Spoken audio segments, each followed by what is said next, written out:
Hello, everyone. It's Alicia Mayo here of Clarity Media. Glad to be back for another reading of the San Francisco African American Reparations Advisory Committee Report number 1. We're going to get to the reading in just a few. Thank you so much again for joining me here on Clarity Media. We're about human stories and grassroots solutions.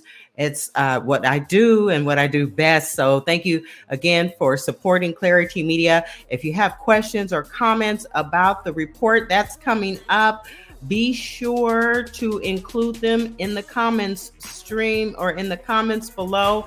If you're joining me on YouTube, if you're joining me on LinkedIn, Facebook, or Twitter, make sure you include your questions or comments so that the committee chair and vice chair can address those questions or comments on a future broadcast, live stream broadcast that's coming up. I will be joined by Chair McDonald and Vice Chair Hollins from the San Francisco African American Reparations Advisory Committee so that they can address any questions or comments we have regarding the reparations report number 1 for San Francisco. Yeah, Black San Francisco is asking for reparations and they want them now.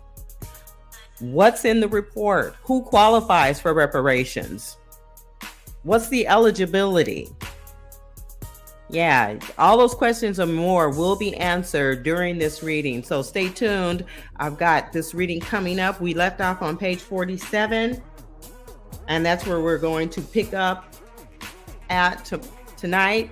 So thank you again for joining me. Make sure you're sharing this live stream with your friends and family. If you know anyone who is Black and who lives in San Francisco or who lived in San Francisco once upon a time, make sure you're sharing this information with them, because a lot of folks don't know that they qualify for reparations.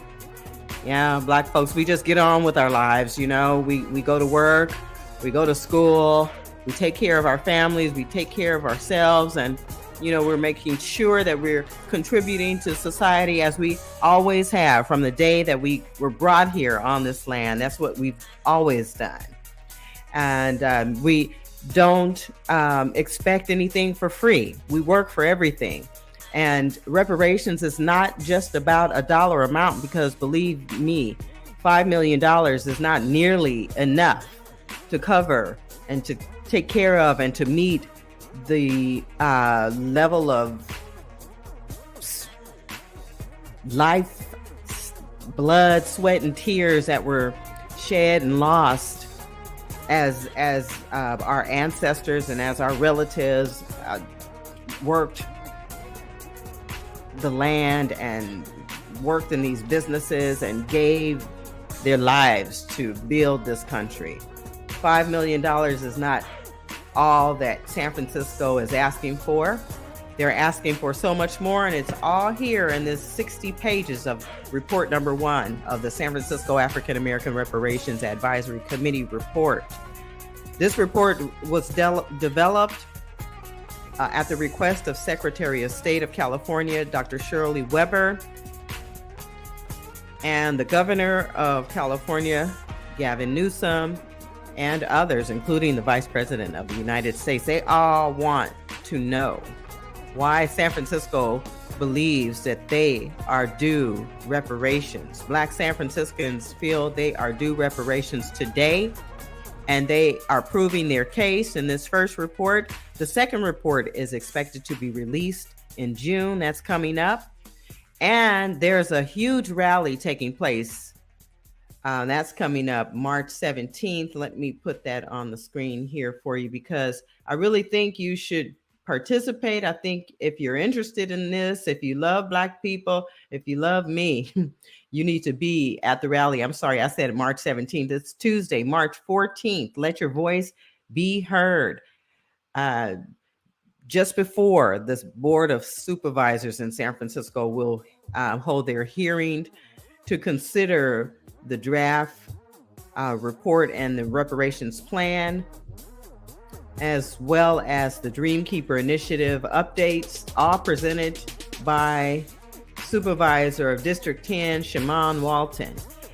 At 12 noon, the reparations rally will begin on the steps of City Hall. At 3 p.m., a special Board of Supervisors hearing will be taking place at San Francisco City Hall, room 250. You can join us in person or join us via Zoom. The meeting ID is there on the screen, or call in to participate at area code 415-665-0001.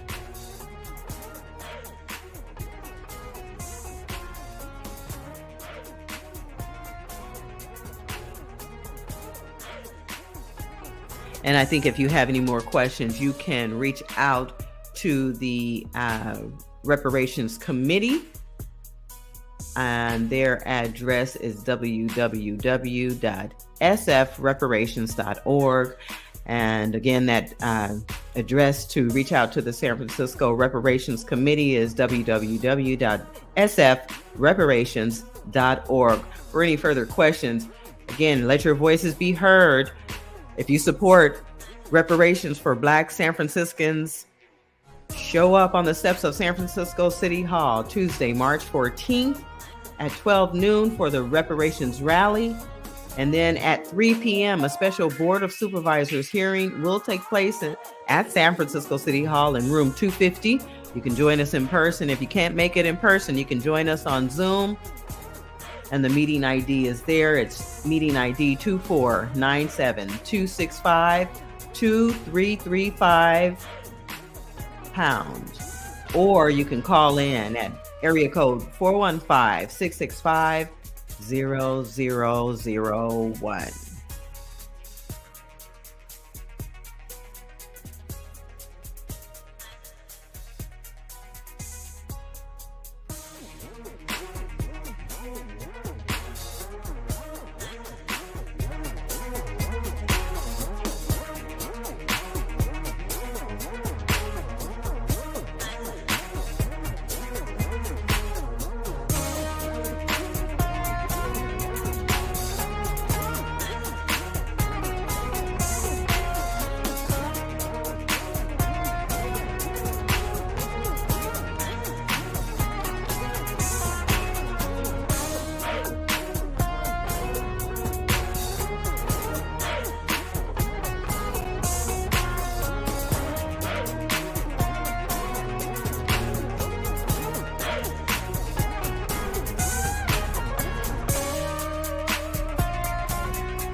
Founder of Clarity Media. Let me say hello to everyone out there tuning in for tonight's reading. I am on the 5th reading now. I've been here reading on some weekday nights. Hello, everyone. And I've been reading this report, number 1, submitted and published by the San Francisco African American Reparations Advisory Committee, as they are proving the case for Black San Francisco to receive reparations in some form or fashion. And yes, for those of you who have heard, they are asking for $5 million, but that's not all they're asking for. And if you ask me, $5 million is not enough. It's not enough. I was born and raised in San Francisco. I'm a San Francisco native. Some folks don't want to hear that, but I'm a San Francisco native. I was born and raised in San Francisco, and I know the stories of my grandparents, and I know all of the work that was involved in the families and the individuals who came to San Francisco to have a better way of life, a better living, and did everything that they needed to do to make that happen. They worked hard. They worked extremely hard in San Francisco, and they did not receive equal treatment, equal pay, equal opportunities for housing, equal opportunities in healthcare, and more. Okay.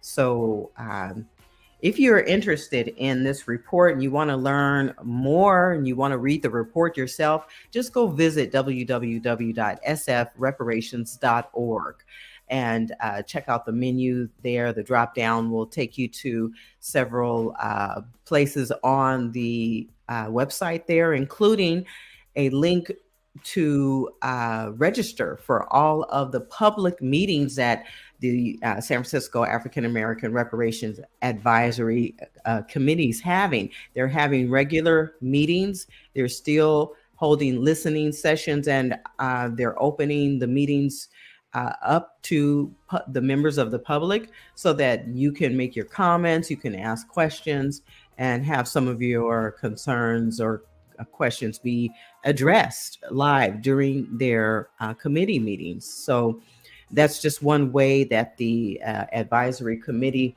is involving the public. And this is my way of educating and informing everyone out there about what's happening with San Francisco reparations. Lots of questions are swirling around. Who qualifies? How much are they asking for? How long, did I need to live in San Francisco in order to qualify? And what if I don't live in San Francisco anymore? All of those questions will be answered and can be answered by either reading the report or listening to me read the report. So the last time I was with you, we were on page 47. We'll pick up on page 47 here. There are some 60 pages in this first report. The second report is expected to be released to the public in June, and I will continue to read through that. But first, let's just acknowledge that we want to acknowledge our Mother Earth that gives us life. We want to acknowledge the nourishment and all of the great partnership with Mother Earth. We act with reverence, respect, and reciprocity in all that we do. And we acknowledge the first peoples who have lived and thrived on these lands for thousands of years and who have kept this sacred relationship alive for all of humanity here in the Bay Area and in California. We also acknowledge the Ohlone Indians and the African American people who have been living on these lands since time immemorial. Okay. Yeah, we can theorize, but we know that Africans and Indians have been on this land, okay, a long time. They were the original inhabitants, and we must acknowledge those people. They've been living on this land and toiling and keeping the land. And, a lot of us humans today have squandered that away, but we cannot move forward unless we know where we've come from. Once we acknowledge where we've come from, then I think we can better appreciate what we have and what we can have, right? We acknowledge all of our ancestors that have walked and stewarded these lands before us, and those that continue to walk with us on this journey to a more harmonious world. We acknowledge our responsibilities to think of those yet to come, our children and grandchildren, and to leave them a world that is capable of providing an abundant life. With love in our hearts, we say mercy. Thank you. We acknowledge the indigenous Indians and the Africans who were forcefully removed from their native lands and dispersed across the New World. This involuntary relocation and forced migration heavily contributed to the movement of African and Indian descended people across the diaspora and the Americas. And here we are today to acknowledge and analyze and discuss the harm and the repair in the form of reparations, and how to make amends to right the wrongs of social injustice or war against these people. There's a long history of harm, and therefore reparations must happen, and they can take many forms depending on who is demanding and the repair. Okay, and so Black San Franciscans are demanding the repair, and the San Francisco African American Reparations Advisory Committee is tackling the important issues and needs your involvement to develop policy recommendations and to make your voices heard. So if you can participate by supporting the committee and the people, Black people of San Francisco, by showing up on this date, March 14th at Tuesday. That's a Tuesday, to let your voices be heard. The hearing on the draft reparations plan and the Dreamkeeper Initiative updates will take place, presented by Supervisor of District 10, Shimon Walton. Please join us at 12 noon for the rally that begins on the steps of City Hall, and continue with the support and making your voices heard at 3 p.m. during the special Board of Supervisors hearing at San Francisco City Hall in room 250. If you can't join us in person, you can join us via Zoom. There's the meeting ID number there. It's 2497-265-2335 pound, okay? Or you can call in. You can call in live on your cell phone, and the number you want to call is area code 415-665-0001. If you have any comments or questions, please add your comments or questions here in my comments. If you're joining me on YouTube, if you're on LinkedIn, Facebook, or on Twitter, add the comments there. I will be checking those comments and passing them along to the chair and the vice chair of the Reparations Advisory Committee, because they are expected to be joining us at a later or a future date in the near future. Okay.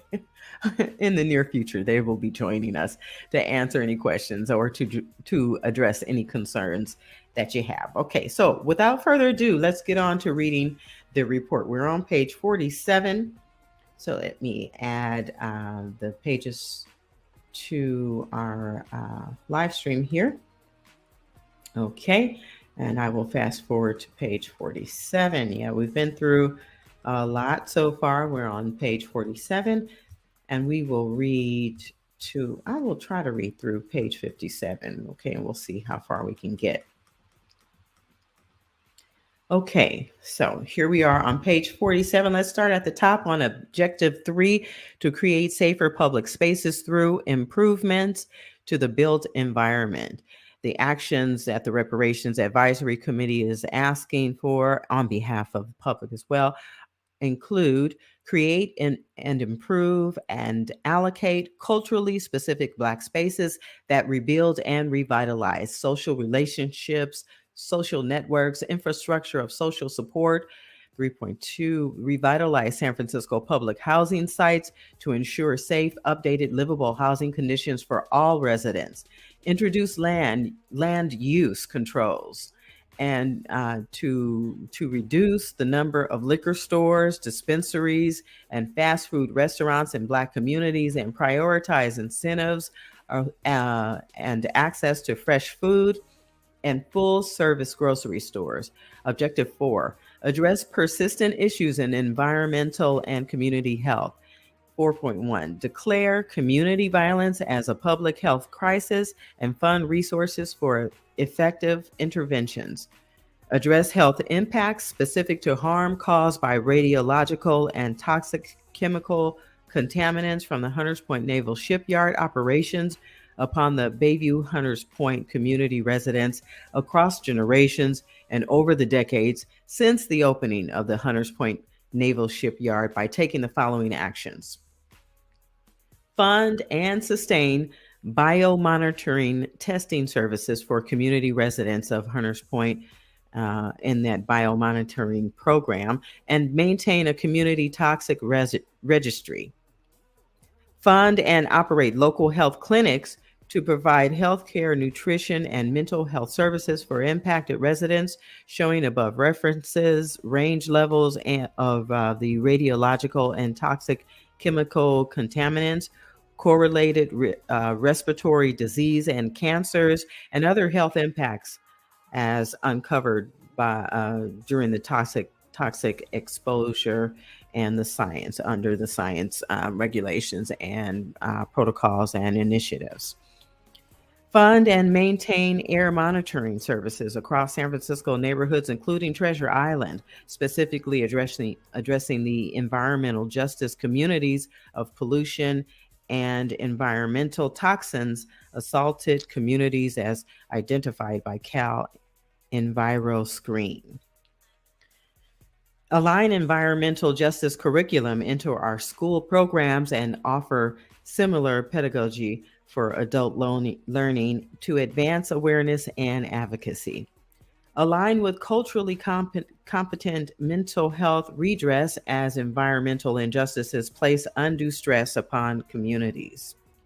Align with California State Bill 1000 and the San Francisco General Plan for Environmental Justice Framework policy development, and support findings and recommendations of the 2021-22 Civil Grand Jury Report, Buried Problems and Buried Process, the Hunters Point Naval Shipyard in a Time of Climate Change, and the actions identified within the report, for example, holding accountability for the ongoing remediation and 100% cleanup of the Hunters Point Naval Shipyard, and particularly actions as they relate to climate change, sea level, and groundwater rise and risk imposed on the shoreline communities, again identified as environmental justice communities by Cal EnviroScreen.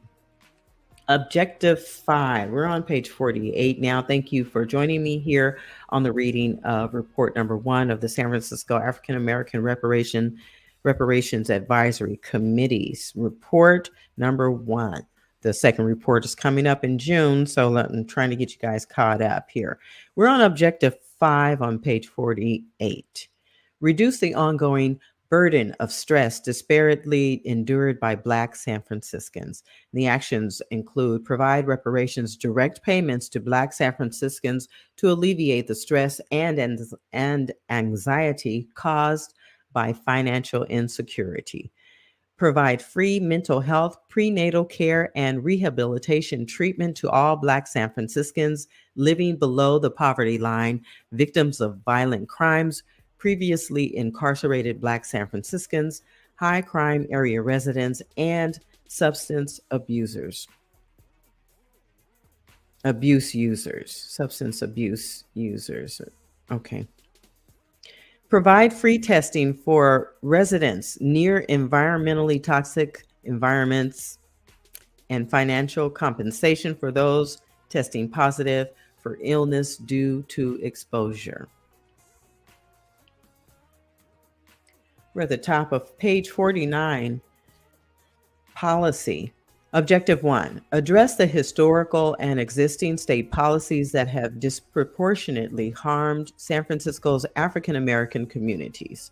The actions should include generate local political support to repeal Proposition 209, which through eliminating government-funded affirmative action programs has been attributed to significant decreases in African American participation across higher education, public employment, government procurement, and other things.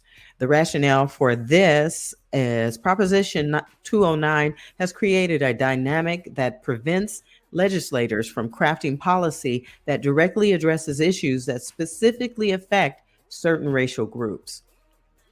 1.2, in alignment with the AB 3121 interim report, repeal Article 34 of the California Constitution. And the rationale for this is Article 34 is a state constitutional provision that requires cities to get voter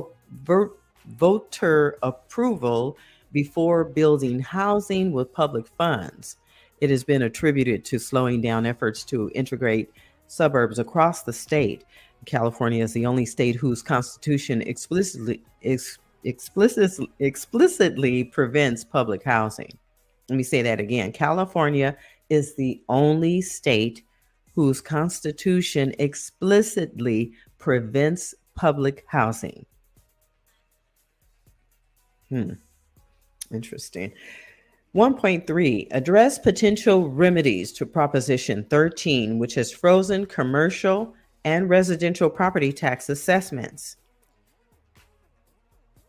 The rationale for this, Though framed as an incentive to California property owners, the loss of tax revenue spurred by Proposition 13 has contributed significantly to the growing racial wealth gap and the housing shortage across the state, both of which disproportionately affect African American communities. But by abolishing this, I'll say personally, by abolishing or changing the remedies, hopefully won't affect those African American homeowners who benefited from Proposition 13. So we're on 1.4, audit war on drugs era policies, also known as the one strike rule, that prevented African American San Franciscans from accessing public housing and other housing related subsidies because of their records. Okay, so we're on page 50 now at the top. Objective 2, enforce existing local policies that are ostensibly designed to address historical harms. So they're asking for enforcement of existing local policies that are designed to address historical harms. And the actions they're asking should include the use of the city's existing slavery disclosure ordinance, Section 12Y of the Administrative Code, to hold private companies who have economically benefited from chattel slavery financially accountable for their harmful legacy by mandating contributions to the special fund established by the ordinance. And the rationale for this is, though the city requires annual disclosures from companies who participated in the slave trade, contributions to those to the special fund are currently voluntary. A mandatory contribution proportional to the company's size and revenue could be used to offset the cost of implementing a comprehensive African American reparations effort. 2.2, and that's important there. Okay, so look up that SDO, Section 12Y of the Administrative Code, the Slavery Disclosure Ordinance. Now we're on 2.2, enforce all existing and future development agreements and community benefits agreements that developers have proposed as a condition of project approval. The rationale for this, development community benefits agreements have often made lofty promises to neighborhoods to address stakeholder concerns and impacts during the approval process, but they are rarely fully recognized after the developments are completed. And these commitments need to be enforced by city agencies to mitigate the negative impacts that new development can impose on the community, and developers should face fines and other penalties if they are not upheld. The Office of Community Investment and Infrastructure, also known as OCII, will be conducting an audit of all agreements made since 1948 to determine if they have been upheld or not. And the results of this study should be made public, and the private actors who run afoul of it should be held accountable for their unfulfilled promises to the communities. I'm Alicia Mayo of Clarity Media, thanking everyone who's tuned in. If you have missed any of the earlier readings of the San Francisco African American Reparations Advisory Committee's report, number 1, you can go to my YouTube channel. If you're with me on Facebook here, just check out my Facebook page timeline. You'll find the previous recordings there as well. Like I said, on YouTube, on Twitter, and on LinkedIn, on one of your favorite social media platforms. In other words, yes, you'll find the earlier readings there. And thank you again for joining me here on Clarity Media, Human Stories and Grassroots Solutions. We're on page 50. And let's see here. We are on the second paragraph of 2.2. The Office of, we're on 2.3 already, okay? Create better systems and communication channels to ensure that certificate of preference holders are prioritized in housing and made aware of all options available to them through the OCII program and other relevant city agencies. Objective 3. Work with the full African American Reparations Advisory Committee to develop a suite of prioritized, actionable policy recommendations to advocate for immediately. Objective 4. Create a nonpartisan body and or a new city agency to ensure the successful implementation of reparations policy recommendations after this body sunsets in June. And 4.1, introduce a reparations tax to partially offset additional costs necessary to fund this infrastructure. Recommendations at a glance. And that's at the bottom of page 50. And I think you can, again, you can go to sfreparations.org and you can check out this report number 1 on page 50. And you can tap on the San Francisco African American Reparations Advisory Committee recommendations at a glance. You can tap on there and get the recommendations at a glance there just by tapping on, by going on live, going on to the website and checking out the report yourself. And that, again, was on page 50. So let's move on to page 51 now. We're at the top where it reads addendum, a history of broken promises, past city commissions and reports on San Francisco's Black communities highlight systemic issues but inspired little government action. Multiple reports have been created over the past decades to examine the socioeconomic well-being of San Francisco's Black communities. These reports each provide policy recommendations that offer a number of pathways to better outcomes across a range of indicators. These studies have been released since 1993 and have been met with varying degrees of success, but often received lackluster political attention and funding. Because of this, the racial disparities that were documented through quantitative data and qualitative experiences continue to negatively impact the livelihood of thousands of San Francisco residents. Within the unfinished agenda, the economic status of African Americans in San Francisco, the Committee on African American Parity of the Human Rights Commission of San Francisco created a report that analyzes the economic well-being of the Black San Franciscans through the collection of quantitative data and personal narratives. This study intended to take a detailed look at the comparative social, economic, health, and educational status of African Americans in San Francisco. To create a thorough and comprehensive investigation, the CAAP focused their research on the following 8 issue areas: employment and entrepreneurship, education, criminal justice, housing, health services, media relations, political empowerment, African American families. In this methodology, the CAAP used data from the U.S. Census between 1960 and 1990. The committee also utilized special studies of minority-owned businesses developed by the U.S. Department of Commerce, the Association of Bay Area Government data, and CAP also research they have research papers on housing issues and reports on the state of race relations issued by the San Francisco Conference of Religion, Race, and Social Concerns of the Catholic Diocese, published in 1968.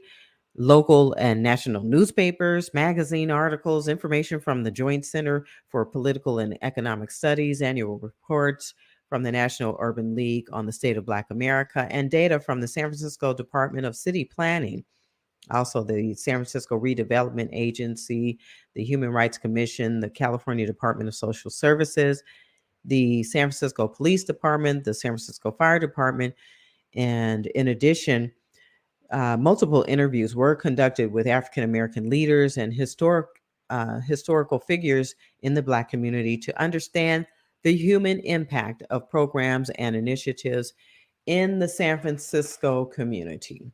We're at the top of page 52 now. Okay, so let me get you caught up here on screen. Sorry about that.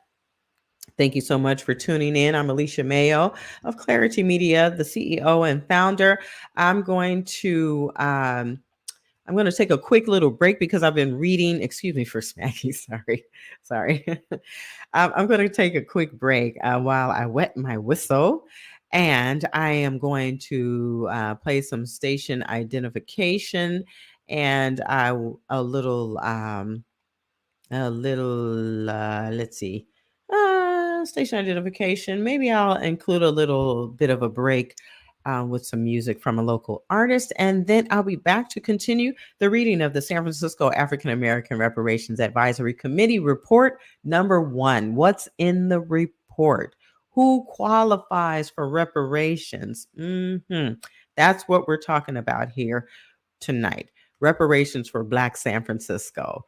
And thank you again for joining me here on Clarity Conversations. I'm Alicia Mayo, CEO, founder of Clarity Media.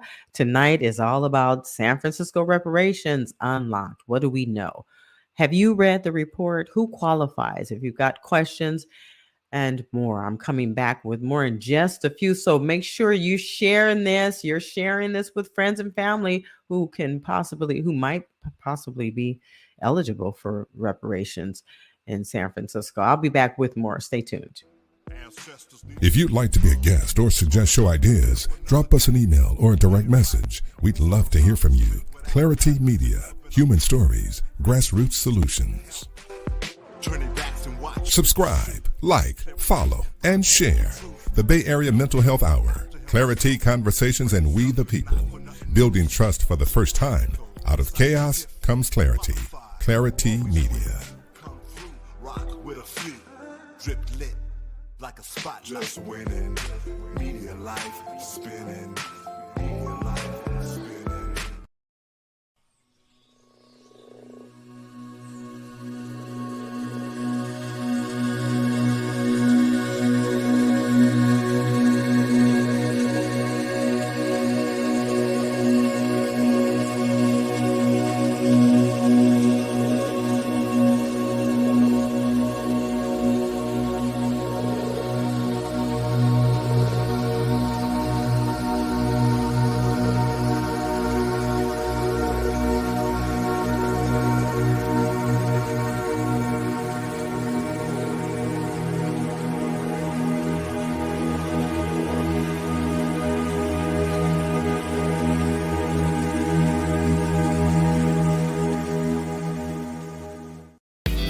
Hi, my name is Taylor. I'm the founder of Taylor J Collection. We are a women's contemporary clothing brand located right here in Oakland, California. The journey of a woman comes with many changes, and that's why we are very intentional about all of our designs and collections. We make sure to provide elevated comfort, sustainability, versatility, and of course, style. If you're in the Bay Area, come by, say hi, and take some comfy pieces home to add to your closet. Shop with us online at taylorjcollection.com.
Pushing on the way to the sound of my own drum. I've learned I've gotta be a fan of, my own rhythm. If you can't see the greatness in me, I don't know what you see. If you do not believe in me, I'm asking you to leave. You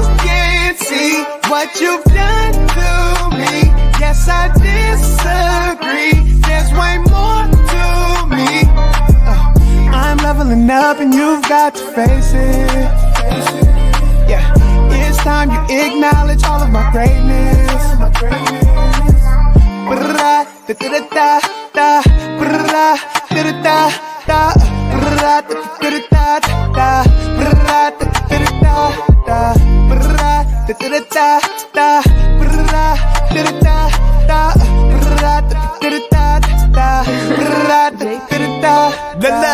I gotta be aware of who I let in, cause some people mentality is limiting. If you can't see me as great, you focus on the flaws, and I've been showing the good and bad front of all of y'all. I gotta be aware of those that be writing them bad spells. The words used to speak on my life make heaven or hell. I was stuck, but now I'm up, leveling up, living it up, showing myself pushing on the way to the sound of my own drum. I've learned I've gotta be a fan of, yeah, my own rhythm. If you can't see the greatness in me, I don't know what you see. If you do not believe in me, I'm asking you to leave. You can't see what you've done to me. Yes, I disagree. There's way more to me. I'm leveling up and you've got to face it. Yeah, it's time you acknowledge all of my greatness.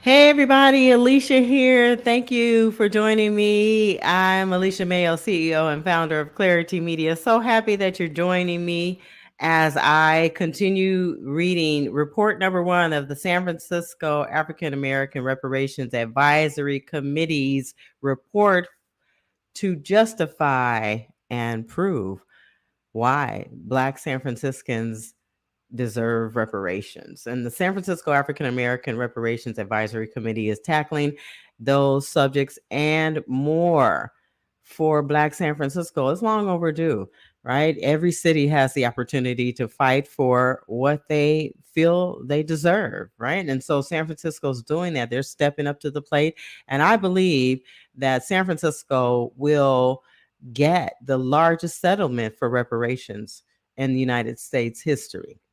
I believe that. I believe that that will happen for Black San Franciscans, that Black San Francisco will be the first largest settlement for Blacks in the country. Okay. And I think everybody else who is Black in the United States, who have ancestry of, slaves who were building this country, who worked for free, and you related to those folks, just like some relatives of other folks who didn't work and got stuff, like just got it handed to them. Well, we worked for it. Our people worked for it, and we continue to work for less than what we deserve, right? That's what I believe. These are my personal opinions. Now, whatever you believe is what you believe. Now, because we have different views and different feelings does not mean that a debt is still not owed. It does not mean that. It means that we have different opinions, okay? And how the debt is paid, how it is repaired, how the harm is repaired, and not just by dollars. It depends on who's asking for it, right? I included in the acknowledgement at the beginning, at the top of the show. If you missed it, you can play this back. I will keep this on the platforms, YouTube, Twitter, LinkedIn, and Facebook. But the harm was done. We're as African Americans, we're all affected in some way or another, indirectly and directly. Still today, there are still injustices. There's still harm that is happening. And so, yeah, it's got to be repaired and done. It's got to be taken care of. Things have to be changed, and they have to be changed immediately.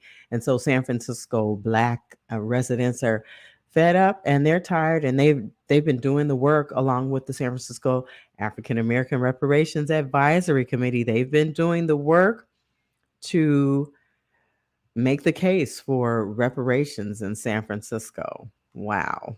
Wow. Wow. I just want to give a shout out to the Reparations Advisory Committee for the work that they are doing for Black San Francisco. I want to acknowledge, those, all of the committee members. And I think there are 11 committee member chairs or subcommittees. There are 11 subcommittees within the committee, I should say. And there is a chair of the committee and the vice chair.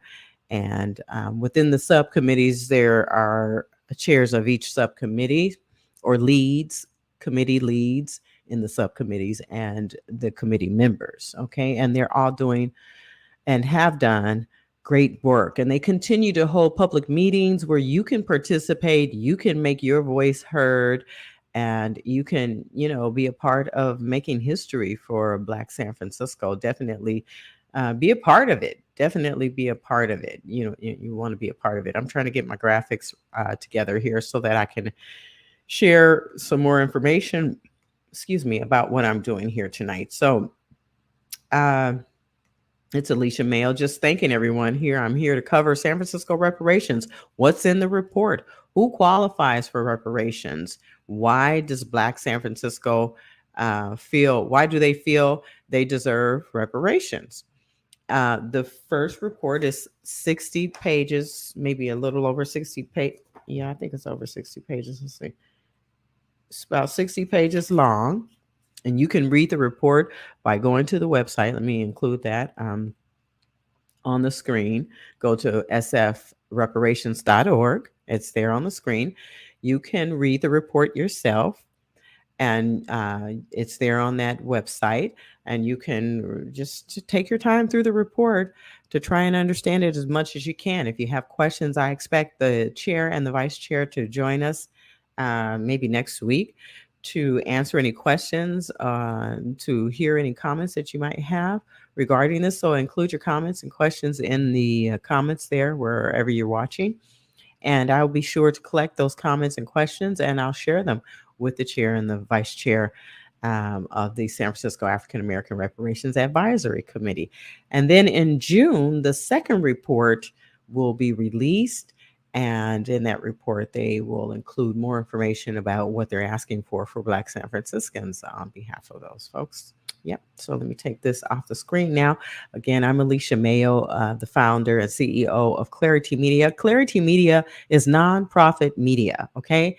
I provide media services, including video and audio production services, digital marketing services, and technical literacy to help you understand how to use technology to improve your business reach and engagement through marketing and advertising and productions, through live streaming and content building and content awareness, brand awareness, and all of that.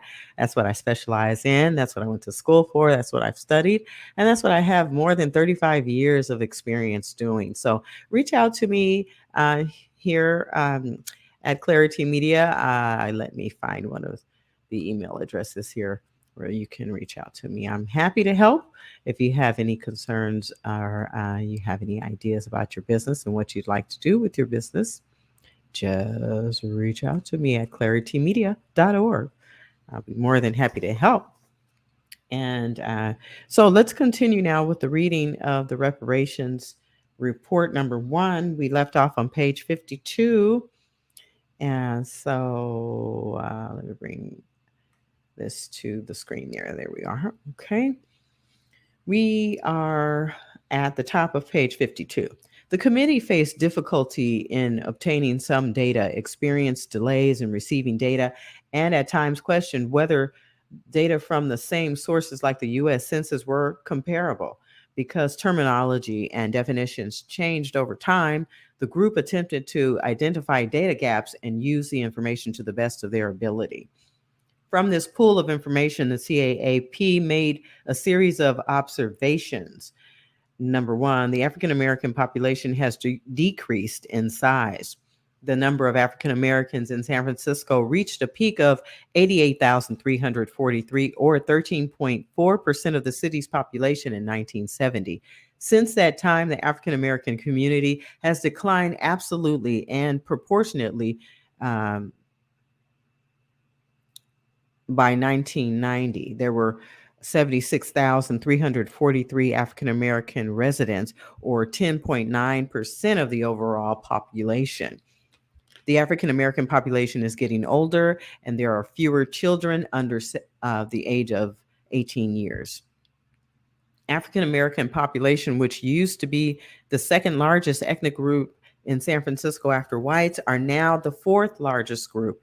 Asians comprise the second largest group, and Latinos the third. The shift in San Francisco economy from manufacturing to services displaced African American workers beginning soon after the end of World War II and continuing to the present. The income of African Americans compared to that of white San Franciscans has declined since 1970 from a high of 60.1% to 45.1% in 1990. The income of African Americans compared to that of other non-white ethnic groups in the city indicates that Asian Americans have higher per capita in household income than African Americans, and Latinos have slightly lower per capita incomes, but higher household incomes than African Americans as well. African Americans suffer higher rates of poverty and unemployment and have higher levels of dependency in San Francisco. African Americans are greatly underrepresented in many job titles in the private sector. African Americans have benefited from the consent decrees addressing the hiring and promotional policies of the fire department and police department, even though they have not fully met the goals of the numbers of African Americans hired by the police department and the fire department. Many African Americans have been pushed out of the city by a combination of governmental programs like urban renewal and the high cost of housing. At one point, rental cost, which had been reasonable until 1979 or 1980, escalated until they reached almost 90% of the per capita income of African Americans in 1985. Traditionally, Black communities like Bayview Hunters Point are becoming more integrated as a result of the net out migration of African Americans, greater desegregation in the housing market for African Americans, and the increased competition for housing in those communities. The African American community is becoming increasingly bifurcated as working class, moderate income Blacks are migrating out of San Francisco, leaving behind one group of higher income, more educated African Americans who are dispersed throughout the city, and another group of lower income, more dependent, and less economically competitive African Americans who are concentrated in public housing and other federally subsidized housing. It's the haves or the have-nots. Unfortunately, the middle class is completely wiped out as a result of all of the policies. The average, we're on number 13 on page 53. Number 13 on page 53. The average level of education of African Americans is increasing. The percentage of African American residents of San Francisco reporting that they had completed four or more years of college was twice as large in 1990 as in 1980. Yeah, because we know what we need to do. Was one attempt. The urban, we're on page number 14. Excuse me, y'all. Some of this stuff, it's personal. It's hitting me personal, deep in my bones. And so, yeah, I'm adding my 2 cents, and my 2 cents matters. Okay, just saying. Okay, number 14. The Urban Renewal Program in the Western Edition destroyed the economic base of Black on small businesses in that part of the city. Okay, so urban renewal destroyed the economic base of Black businesses small Black businesses in that part of the city, the Western Addition. Um, and the number and the size of Black-owned businesses in San Francisco continued to decrease between 1982 and 1987, and before that. Yes. hmm My mother's business was one of them, and my brother's. Number 16, San Francisco's public agencies are not meeting the minority business enterprise and women's business enterprise contracting goals established by the Human Rights Commission. A study commissioned by the city subsequent to Richard versus Croson indicates that the extent of undercontracting is indicative of discrimination in a number of instances.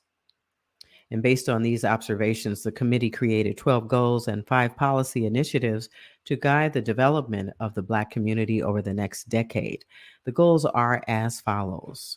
Number 1, to halt or reverse the decline in the size of the African American population in San Francisco, to increase per capita and or household income in the African American community, to raise the income of African American individuals and families with the lowest incomes above the poverty level, to create jobs and job opportunities that fit the full range of skills within the African American community, from entry level to those requiring technical skills and professional training, to increase the employability and employment of African American males, to increase the number of economic viability of African American entrepreneurs and businesses, and to increase the level of human capital in the African American community.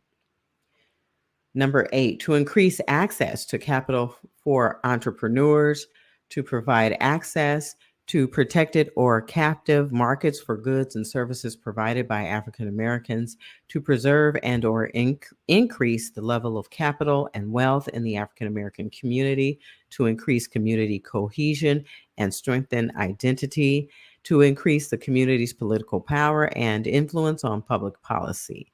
Based on these goals, the following policy initiatives were created: a commitment to setting racial equity goals and establishing benchmarks to ensure that goals are being met, using placemaking as a principle to establish and invest in an African American cultural, let's see.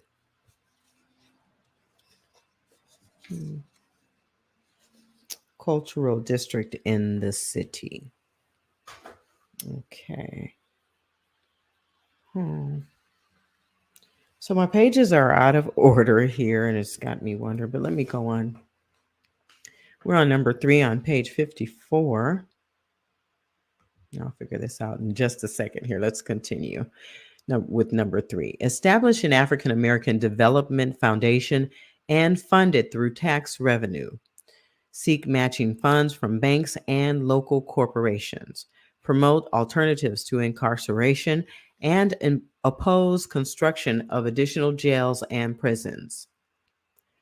Establish vocational programs in jails and in conjunction with programs offering alternatives to incarcerations.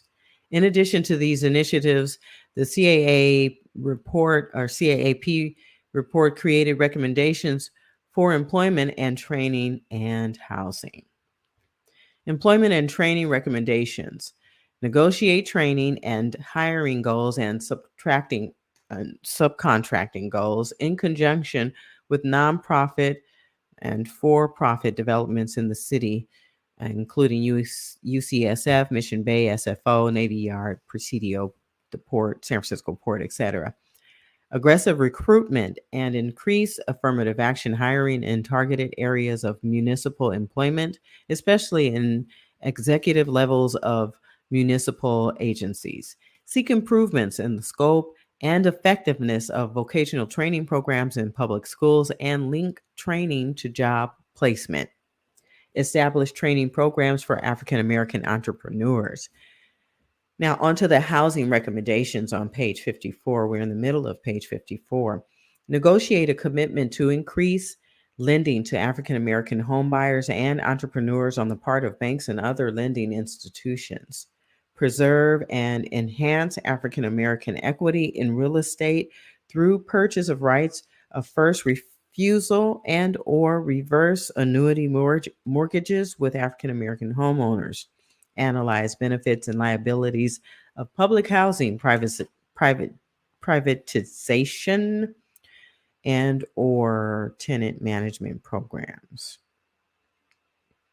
D, encourage development of affordable housing with land write-downs and sweat equity participation.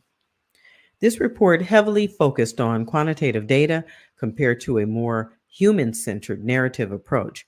While this strategy is effective effective to diagnose existing problems within the community, it fails to engage with culturally relevant solutions that are in line with community values. Though some community insight was gained through the conversations with Black leaders of San Francisco, the perspective of residents most proximally affected by the phenomenon studied by the CAP was largely absent. In other words, the perspectives of the residents who are most affected was largely absent. In addition, this report saw limited action because of a lack of support from political leadership, funding sources, and enforcement agencies. As a result, the status quo remained largely unchanged until now. Thank goodness. Now, this report is going to help to repair and change all of these previous actions that have taken place to harm Black San Franciscans and that did not support Black San Franciscans. All that I read here on page 54. If you'd like to get some context around what I just read, please feel free to visit sfreparations.org to get some more information. Let me include that web address again for the San Francisco Reparations Advisory Committee's report number 1 that I'm reading through. There it is, scrolling at the bottom of the screen. Visit sfreparations.org to get some context on what I just read and the rest of the readings that you may or may not have missed. You can read the report yourself there, download all 60 pages of report number 1, or you can just go to YouTube or LinkedIn or Twitter or Facebook, whatever you prefer, and look for Alicia Mayo or Clarity Media and tap on the links when you find me or Clarity Media and just listen to me read the reports if you don't want to go through reading all of that yourself. That's why I'm here and that's why I'm doing that. And again, if you'd like to read the report yourself and get a copy of it yourself, please visit sfreparations.org online and go to the menu and the drop down and just search for the report.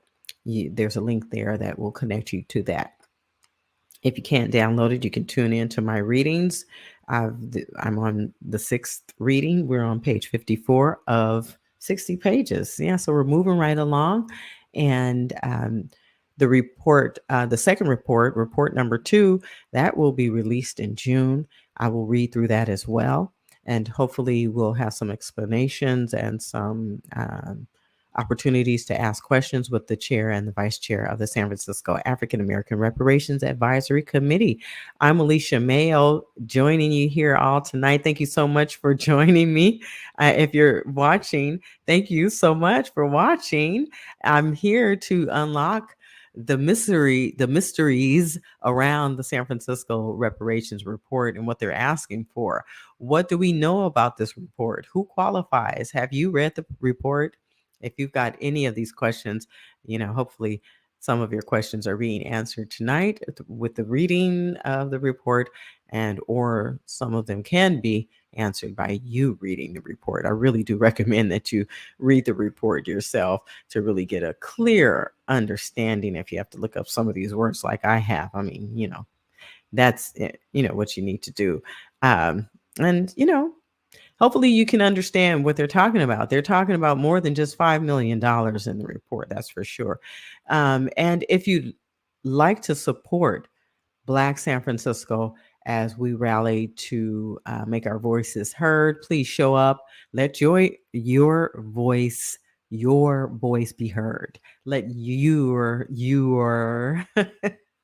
Let your voice be heard. Let your voices be heard. Bring your family and friends, for, you know, for anyone who qualifies for reparations in San Francisco, for anyone who thinks they may qualify for reparations in San Francisco, you need to be at this rally on Tuesday, March 14th at 12 noon on the steps of San Francisco City Hall. You need to be there because we will hear everything that we need to hear. We'll have many of these questions answered, and we will know what is to be expected. We'll, understand more about what the future holds for Black San Franciscans, because supervisor of District 10, the Bayview Hunters Point, and the former president of the Board of Supervisors in San Francisco, Supervisor Shimon Walton, will be there to speak to us, to let us know what is happening. And we want to support him in his efforts, along with the committee members, the subcommittee leads, the chair and the vice chair, and the Reverend Amos Brown and Secretary of State Shirley Weber. We want to support anybody, and Governor Gavin Newsom as well. We want to support anyone who supports reparations for Black folks in San Francisco. So be there on Tuesday, March 14th at 12 noon for the rally, and then at 3 p.m. for the special Board of Supervisors hearing that will happen there at City Hall in room 250 at 3 p.m. Join in person. If you can't make it in person, join us on Zoom. The Zoom link, our meeting ID is there. It's 2497-265-2335 pound. Or you can call in on your cell phone. You can call area code 415-665-0001. I'm going to leave that up for just a second here as I prepare to continue the last part of the reading of reparations report number 1. Okay, so check this out. Information out.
All right. Thank you guys so much for tuning into Clarity Media. Alicia Mayo here, reading report number 1 of the San Francisco African American Reparations Advisory Committee's report. What is in the report? Who qualifies for reparations?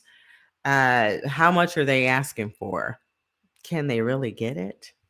Well, they're explaining it. They're explaining how they're going to get it. And one way or another, they're going to get it. I don't know. Let's hope that it happens this year. I'm a San Francisco resident, a longtime resident, born and raised in San Francisco. Lots of my family members who are still here are, we're, excuse me, we're all waiting. We're all waiting to see the report number 2. And whether or not it includes everything that we asked for during the public listening sessions and the public hearings. And the meetings are still happening. They're still ongoing. The Reparations Advisory Committee still meeting, still accepting recommendations, and still allowing questions and comments from the public who are who stand to benefit from reparations in San Francisco. The meeting links can be found on the website. Visit sfreparations.org. Look for the drop down on meetings, Reparations Advisory Committee meetings and dates, and then go to each meeting and tap on the meeting links. Make sure you register so that you get the notification sent to you right before the meetings happen, so that you get a chance to participate and you are being reminded with the notifications there. That's what I recommend. I also recommend that you read the report yourself. You don't have to listen to me read the report. We're on page 54 right now, so let's continue. I just have a few more minutes before I say good night. Let's see. So we left off in the middle of, in the middle of page 54 at employment and training recommendations. So in addition to these initiatives, there was a report that recommended some employment and training and housing recommendations. And they include negotiate training and hiring goals and subcontracting goals in conjunction with nonprofit and for-profit developments in the city, including UCSF, Mission Bay, SFO, Navy Yard, Presidio, et cetera. They want to aggressively recruit and increase affirmative action hiring in targeted areas of municipal employment, especially in executive levels of municipal agencies. They want to seek improvements in the scope and effectiveness of vocational training programs in the public schools and link training to job placement, establish training programs for African American entrepreneurs as well. Housing recommendations. Negotiate a commitment to increase lending to African American home buyers, entrepreneurs on the part of banks and other lending institutions. Preserve and enhance African American equity in real estate through purchase of rights of first refusal and or reverse annuity mortgages with African American homeowners. Analyze benefits and liabilities of public housing, privatization and or tenant management programs, encourage development of affordable housing with land write-downs, and sweat equity participation. This report heavily focused on quantitative data compared to a more human-centered narrative approach. While this strategy is effective to diagnose existing problems within the community, it fails to engage with culturally relevant solutions that are in line with community values. So there's been some other work, other reports done, and the committee found that there are still a lot of need. They named a few that they're concerned about. And in addition to this report, they saw limited action because of the lack of support from political leadership in the past, funding sources, and enforcement agencies. And as a result, the status quo remained it remained largely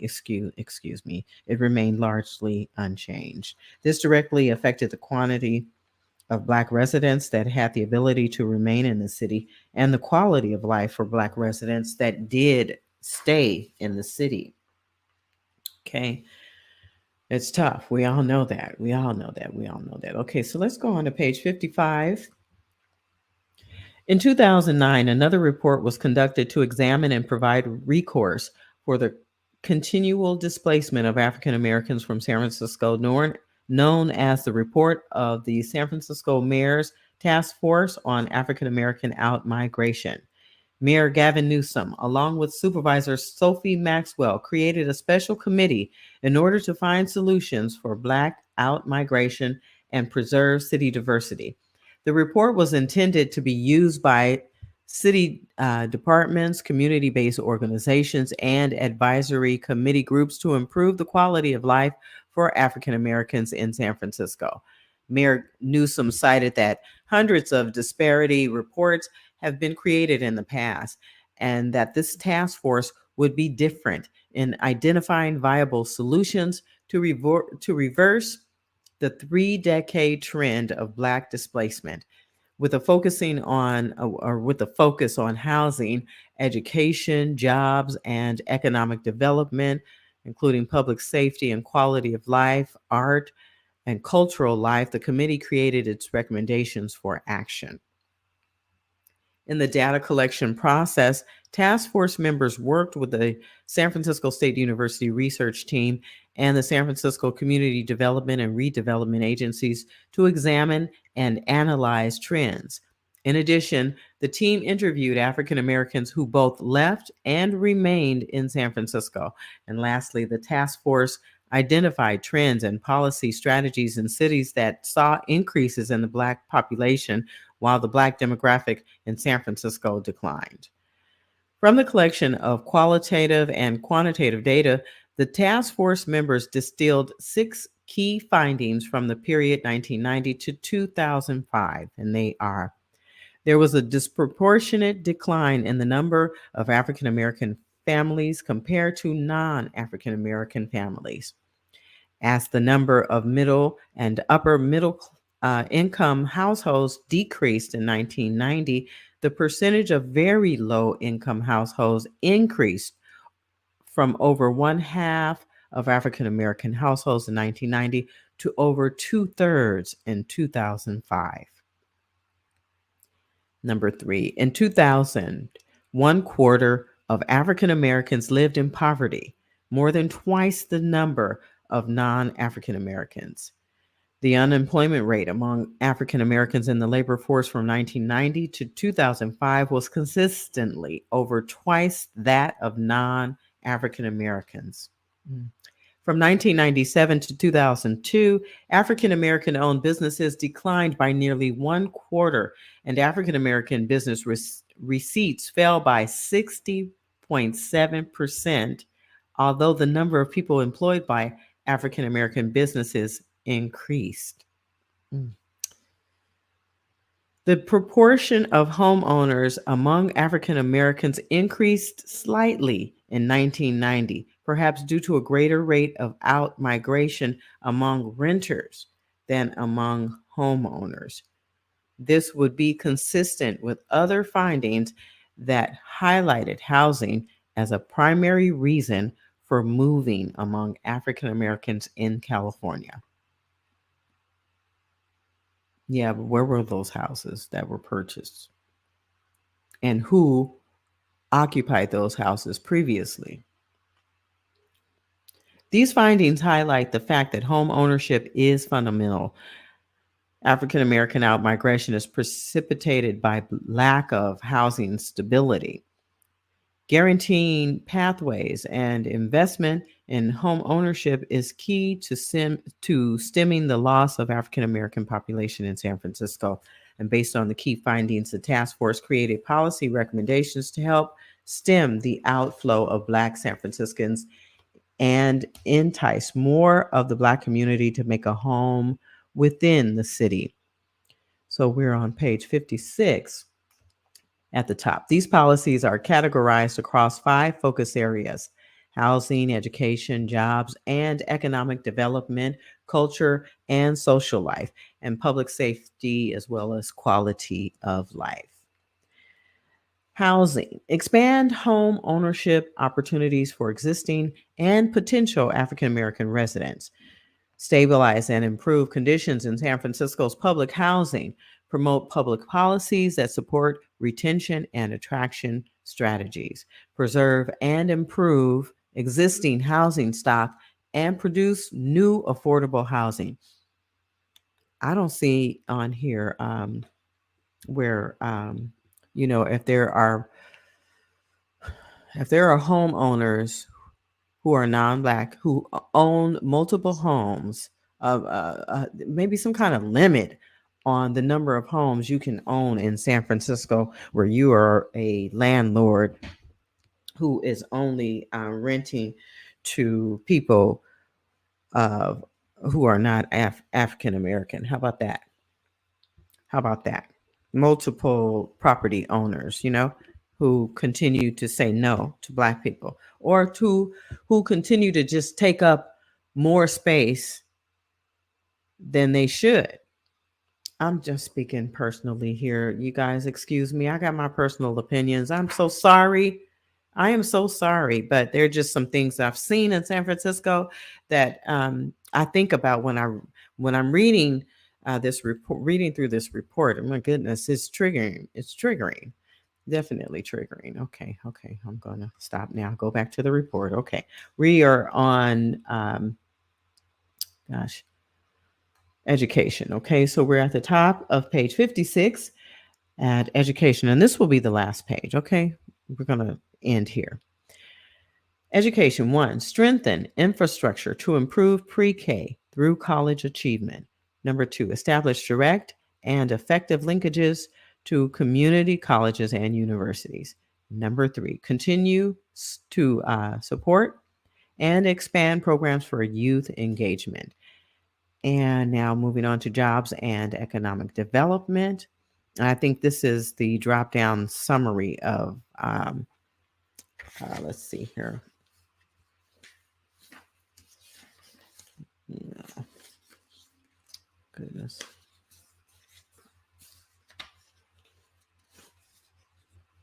Yeah, we've read through a lot of pages here tonight, so I'm just sifting through here to make sure that I'm putting everything into in context for you guys. These are the recommendations at a glance. Yeah, these are the recommendations at a glance. So on to jobs and economic development.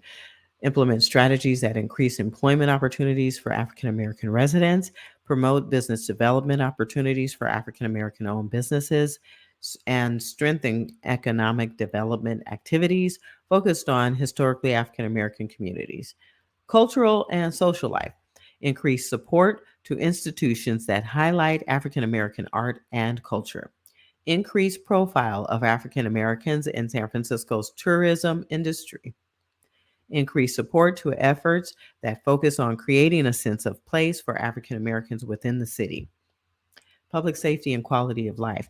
Maintain funding and political support for violence prevention and stabilization programs.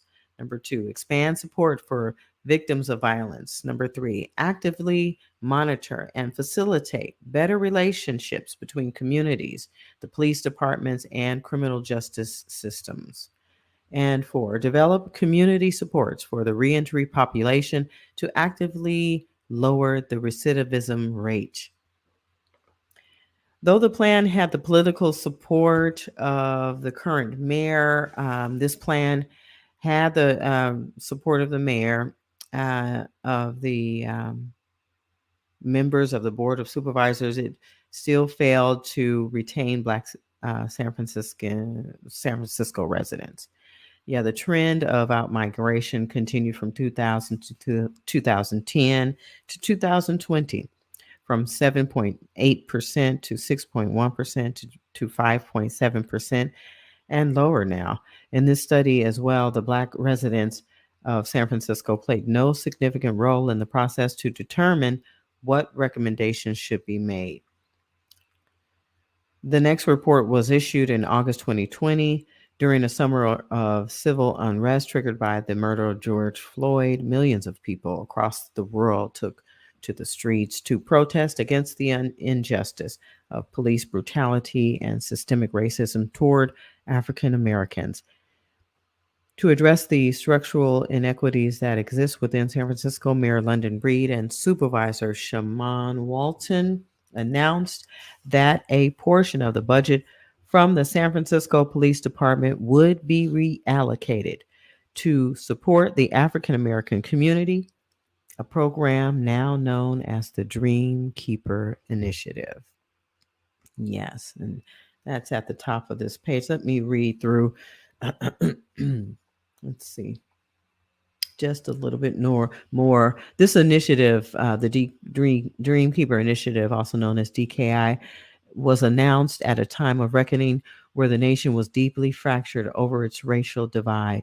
In 2020, as the world endured the crisis of the COVID-19 pandemic, members of the Black community continued to endure harassment, abuse, and violence at the hands of police.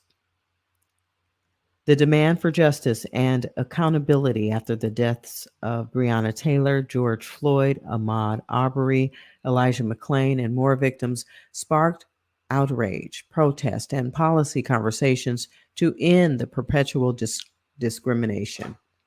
The Dreamkeeper Initiative was designed to repair the negative impact of racially disparate policies in San Francisco through the promotion of community-led change. And I am honored to be a part of the Dreamkeeper Initiative. So honored to be a part of that change. I was included in the storytelling and narrative shift cohort within the Dreamkeeper Initiative so that I could include media content that has not been traditionally included, and that is our voices, our faces, our experiences, our culture, our life, our voices, our realities. And, as a media professional working at the highest level in media as a news anchor and as an executive producer for Cron 4 Television, for KCBS, for iHeartMedia, for Westwood One, for Intercom, and all of the leading Nexstar, all of the leading media corporations in the country, going to that level and meeting the demands of national news standards, I realized that I was not using my skills and talents to the best of my ability. And I have always believed that growing up in Black media would serve me well. It wasn't just a Black thing. It wasn't because I am a racist. I was nurtured by professionals who owned Black media outlets. I was taught everything that I needed to know about the media. And I was disciplined and I received the highest level of education and guidance and mentoring that I could have received. Belva Davis was my mentor, Alita Carpenter, Jeff Harrison, Timothy Alexander White, Nick Harper. Did I say more and more? Carolyn Tyler, Barbara Rogers. Those were they are still mentors of mine who led me in the right direction. And Jerome Parsons at KPOO, Joe Rudolph, Harrison Chastain, Donald Lacey. I learned a lot from Black media professionals who came before me.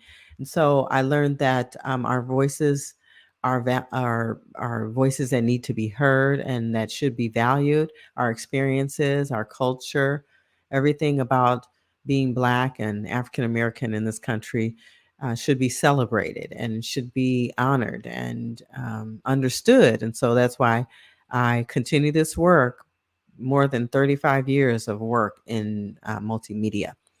And so this was my contribution to the public, to provide nonprofit media access.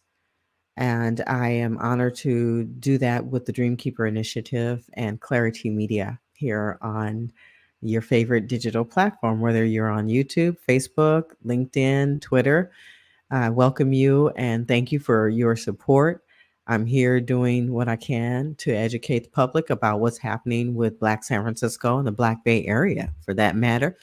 And if you're seeing this content and you'd like to contribute to what I'm doing here, not just financially, but with content, if you have content that you'd like to share, please reach out to me and I'll be happy to include your content, if it's worthwhile content, I've seen, some great things happen as a result of my platform being viewed by certain people and certain businesses benefiting from the content. Now, I don't have the largest following, and sometimes you don't necessarily need to have a large following to really be effective. Sometimes it only takes one or two. Sometimes it makes a difference with just 20 or 30, it just depends. But nevertheless, we should always have access, and we should have the ability to promote and produce and present our content and do it in a way that makes a difference for us. And Clarity Media is all about human stories and grassroots solutions. Okay, so this is inspirational content. This is informative content. This is not just wasted airtime that I'm producing here. So thank you again for joining me here for the second to the last reading of report number 1, presented by the San Francisco African American Reparations Advisory Committee. It is my honor to be able to present their first report to make the case for reparations for Black San Franciscans. And they've done that in this 60-page report number 1, I believe. But there's report number 2 that's coming up in June, and the committee will sunset their report and all of their reports and all of their work, and they will present the reports to the San Francisco Board of Supervisors and to the mayor of San Francisco, who hopefully will then pass it along to the governor of the state of California and to the Secretary of State, Dr. Shirley Weber. And then hopefully they will pass it on to the vice president, our former district attorney, Kamala Harris, and to the president, Joe Biden, to make it federal law, not just state law for reparations for Black folks in California, but reparations for all Black people who are connected to chattel slavery, who are descendants of slaves. Don't get me started, okay? I'm going to try not to include too much of my personal opinion. So I'm going to stop here and be that objective journalist as much as I can be, that is. All right. Thank you again for tuning into Clarity Media Grassroots Solutions-based human stories and content delivered just for you. Okay, I'll be back to say goodbye. And after this station identification break, I'll check the comments stream to see if I have any comments there. And any questions that you may have, you can include them in the comments. And I will pass the questions along to the chair and vice chair of the San Francisco African American Reparations Advisory Committee for our future conversation that's coming up. Tap on the notifications bell on YouTube to make sure that you're notified about the next live stream as it happens, okay, so you don't miss anything. I'll be right back. Tune in weekdays to the Bay Area Mental Health Hour on YouTube, Instagram, and on Facebook. You'll find us covering issues surrounding your everyday coping skills and your mental health and wellness. And remember, your mental health matters as much as your physical health.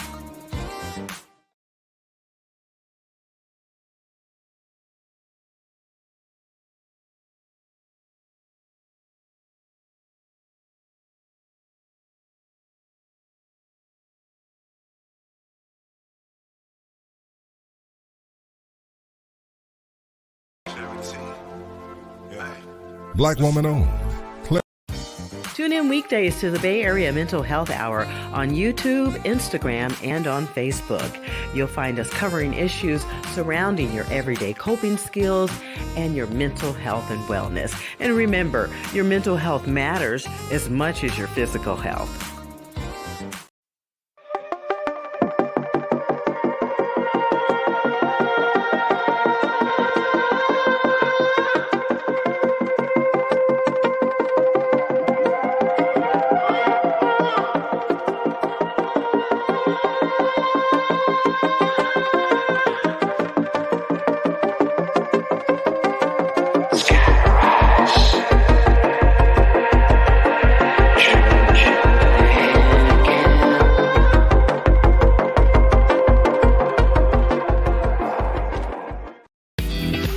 name is Taylor. I'm the founder of Taylor J Collection.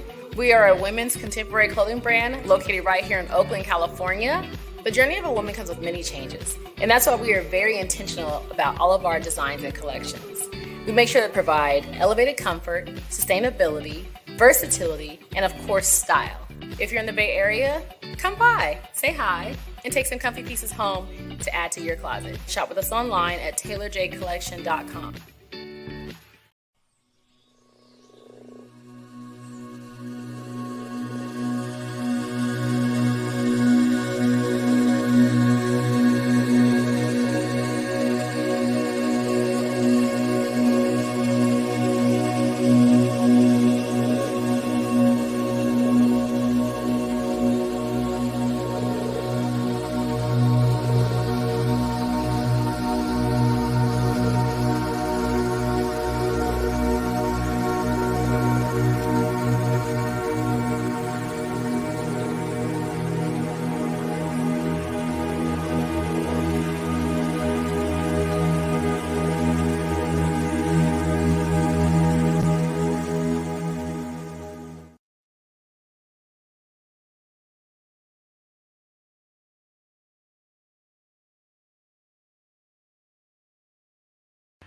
Okay there, everyone. Let me move this microphone out the way. It's so big. Microphone, crazy microphone. All right, Alicia Mayo here of Clarity Media. Just want to thank all of you for tuning in for this reading of the San Francisco African American Reparations Advisory Committee's report number 1. We left off on page 57. We just have a couple of pages left. I probably should be going through all of those pages. But again, if you've missed any of the previous recordings, you can find them on YouTube, LinkedIn, Facebook, and on Twitter. Look for Clarity Media, look for Clarity Conversations, look for Alicia Mayo. I am everywhere out there in the metaverse. You can find those recordings. If you're really interested and you don't want to read the report yourself, please just look for Clarity Media and tap on the link, especially just going over to YouTube. Go to Clarity Media, and the spelling is CLARI, which means bright, famous girl in Latin. Clary defines a bright, famous girl. The capital T represents my technical side. Clara Technical Media, Clarity Media. Human Stories and Grassroots Solutions. Tonight, I presented the San Francisco Reparations Report Unlocked. What do we know about the report? We're on page 57. Hopefully, you know more about the report now. Have you read the report yourself? If you did not read the report, if you have not read the report, you should read the report yourself, and you can go and find the report at this website here, scrolling at the bottom of the page there. Visit sfreparations.org to read the report yourself, or download it, get it in your hand and read it however you need to, or just listen back to my recordings of the report. And tomorrow I will wrap up the report at 5 p.m. I'll be back on at 5 p.m. to read the last few pages of the report. And then hopefully we will have the chair and the vice chair join us in the next couple of days or so. We'll reach out. I'll reach out to them, and we'll set up a time to have them come on and talk with us about this report. We'll go through it carefully with them before they release report number 2 in June. Okay. And then in the meantime, we have a very important rally happening on March 14th on the steps of San Francisco City Hall. We want you to be there to make your voices heard. Let your voice be heard on Tuesday, March 14th at 12 noon, as the Reparations Advisory Committee and other folks join together to support reparations on the steps of San Francisco City Hall. That's at 12 noon, the rally begins. And then at 3 p.m., there will be a special Board of Supervisors hearing that will be held at City Hall in room 250. And if you can join us in person, join us on Zoom. The meeting ID is there. It's ID number 2497-265-2335 pound, or call area code 415 665-0001. Let your voice be heard. Support reparations for Black San Franciscans. Support reparations for me. Yes, if you love me, show up on that date. I'll be there on the steps of San Francisco City Hall. Yes, making my voice heard. Definitely, and supporting the rest of Black San Francisco and our attempt to receive reparations. You know, it had to take Generation X and some baby boomers. It took the majority of us Generation Xers, though, I believe it was us. Yeah, because we don't play. Anyway, thank you all again for tuning in. I am going to stop here. I will see you tomorrow evening at 5 p.m. Again, at 5 p.m., join me for another reading of the report, the last few pages of report number 1. And I have another great interview coming up with District 10 Supervisor Shaman Walton. Yes, I will have that interview in its entirety coming up for you very soon. I have a teaser that I'll include a little bit later. Yeah, I've got a lot of great things going on. Clarity Media is doing some great things this season, and I want you all to see it, be a part of what we're doing here. So make sure you subscribe to Clarity Media on YouTube and follow us on Facebook and all that. Like and share the content here. I'll be back tomorrow night again at 5 p.m. to continue the readings. But for now, I want to just say good night and thank you again for tuning in. See you tomorrow. Bye-bye.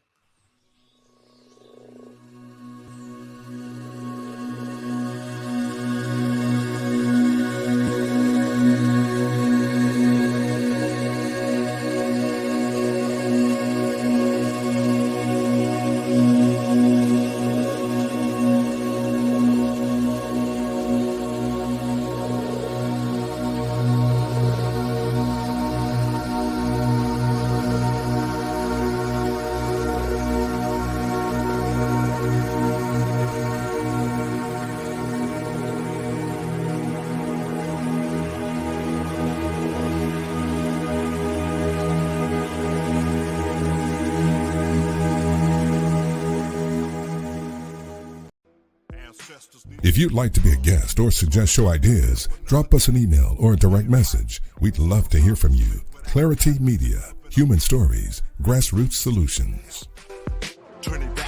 Subscribe, like, follow, and share. The Bay Area Mental Health Hour, Clarity Conversations, and We the People. Building trust for the first time. Out of chaos comes clarity. Clarity Media. Rock with a few, drip lit like a spot. Just winning, media life spinning, media life spinning. Listen, Clarity Media, Clarity. Hey, listen up. Black people. Ice clean, Smith & Wesson beam. It's a media theme. Clarity inspiring. Requirements never tiring. Laundry list you never miss. No wishing. Best media on display. Problem solved out the way. Magnitude Godzilla. Selling more power than Jay Thriller. Getting backlash. Cash stash so we can grow. Clear out on the air, you better go. Ancestors need us to be bold. Smart enough to live another day. Get it right. Solving problems quick without non-descendants up in our mix. Race soldiers getting help. Turning backs and watch and let you shoot. Clarity, bright, speaking truth. No help, have to help ourselves. Raised up if not for nothing else. T-technical, scientific, qualified. Always with it. Come through, rock with a few. Drip lit like a spot. Just winning, media life spinning. Media life spinning. Media life spinning. Just winning, media life spinning. Media life spinning. Media life spinning. Enemies out outside, enemies within. We gotta stop it. No it's a profit. Burden heavy, broken levy. Meant to youth, now and forever. Politics is what she's speaking. Good mental health needed. Lift each other, don't trip. If your brother slip, extend grip. Make cash flip, pay each other. That's a good look, need each other. Deep inside, it's survival. Jump in together, no rival. All the content's original. If you hear it, listen and share it all. Then you should've played with all your heart. Clara sticks it to him like a dart. And had the aim of archery to mark. Melanin made them all envy. Experimenting, cause they saw me blow by a NASCAR race. Nah, better space boost pace. Yeah. Nah, better space boost pace, boy. Just winning. Media life spinning. Media life spinning. Media life spinning. Just winning. Media life spinning. Media life spinning. Media life spinning.